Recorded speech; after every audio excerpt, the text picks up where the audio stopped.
നമ്മളൊരു special recipe ആയിട്ടാണ് വന്നേക്കുന്നത് ഗീ പനീർ മസാല. അപ്പോൾ അതിന് വേണ്ടിയിട്ടായിട്ടുള്ള ഇൻഗ്രീഡിയൻസ് എന്താണെന്ന് നോക്കാം. ആദ്യം വേണ്ടത് പനീറാണ്. 200 ഗ്രാമിൻ്റെ പനീറാണ് ഞാൻ എടുത്തേക്കുന്നത്. ഫ്രഷ് ക്രീം, 2 സവോള, 2 തക്കാളി, 3 അല്ലി വെളുത്തുള്ളി. നമ്മളൊരു സ്പെഷ്യൽ റെസിപ്പിയാണ് ട്രൈ ചെയ്യുന്നത്. സോ നമ്മൾ വേറെ മെത്തേഡിലാണ് ചെയ്യുന്നത്.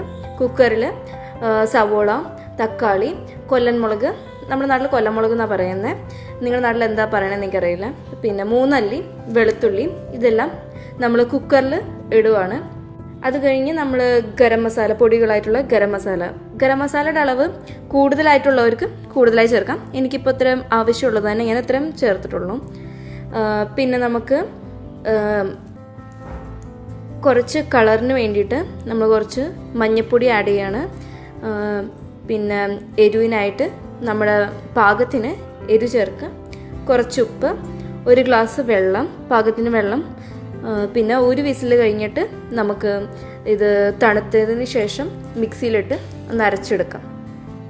നമ്മൾ പനീർ ഫ്രൈ ചെയ്തിട്ട് ഉണ്ടാക്കണത്, അത് കാരണം ഒരു പാൻ ചൂടാക്കിയിട്ട് അതിലേക്ക് സൺഫ്ലവർ ഓയിൽ, പിന്നെ കുറച്ച് മുളക് പൊടി, പിന്നെ കുറച്ച് ഉപ്പ്, ഇതെല്ലാം ഒന്ന് ഒരു ബ്രൗൺ കളറായി വരുമ്പോൾ നമ്മൾ കുറച്ച് പനീർ ആഡ് ചെയ്യാം. ഞാൻ 200 ഗ്രാം പനീർ മൊത്തം എടുത്തിട്ടുണ്ട്. എന്നിട്ടൊരു ഗോൾഡൻ ബ്രൗൺ കളർ വന്നതിന് ശേഷം നമുക്ക് എടുത്ത് മാറ്റി വയ്ക്കാം. ഇതാണ് ആ ഗോൾഡൻ ബ്രൗൺ കളർ. ഈ പാകമായി കഴിയുമ്പോഴാണ് നമ്മളിതെടുത്ത് മാറ്റി വെക്കേണ്ടത്.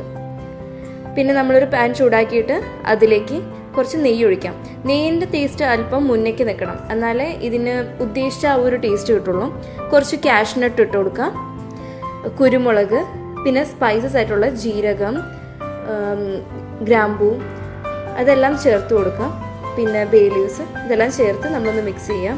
അതിനുശേഷം നമ്മൾ 1 സവോള ചെറുതായിട്ട് അരിഞ്ഞ് ചേർത്തിട്ടുണ്ട്. പിന്നെ പൊടികളായിട്ടുള്ള മുളക് പൊടി, ഗരം മസാല, മല്ലിപ്പൊടി, ഇതെല്ലാം ചേർത്ത് നമ്മളൊന്ന് യോജിപ്പിച്ചെടുക്കാം.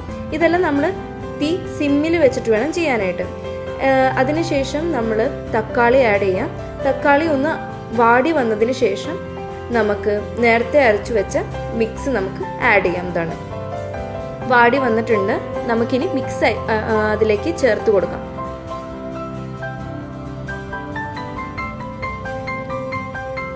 നമ്മളൊരു ഇത്തിരി തള വന്നതിന് ശേഷം ഇതിലേക്ക് നമ്മൾ ആഡ് ചെയ്യുന്നത് ഫ്രഷ് ക്രീമാണ്. ഫ്രഷ് ക്രീം നമ്മുടെ ആവശ്യത്തിന് നമുക്ക് ചേർക്കാം. ഞാനൊരു ഇത്തിരി ആഡ് ചെയ്തിട്ടുള്ളൂ. ഇത് കിട്ടിയില്ലെങ്കിൽ നമുക്ക് ഫുൾ ക്രീം മിൽക്ക് എടുക്കാവുന്നതാണ്. പക്ഷേ കുറച്ചുകൂടി ടേസ്റ്റും ഇതാണ്. പിന്നെ കുറച്ച് പുളിക്ക് വേണ്ടിയിട്ടാണ് നമ്മൾ ഈ ടൊമാറ്റോ കെച്ചപ്പ് ആഡ് ചെയ്തിട്ടുള്ളത്. ദെൻ നമ്മൾ ഫ്രൈ ചെയ്ത് വെച്ച പനീർ ഇതിലേക്ക് ഇട്ട് കൊടുക്കാം.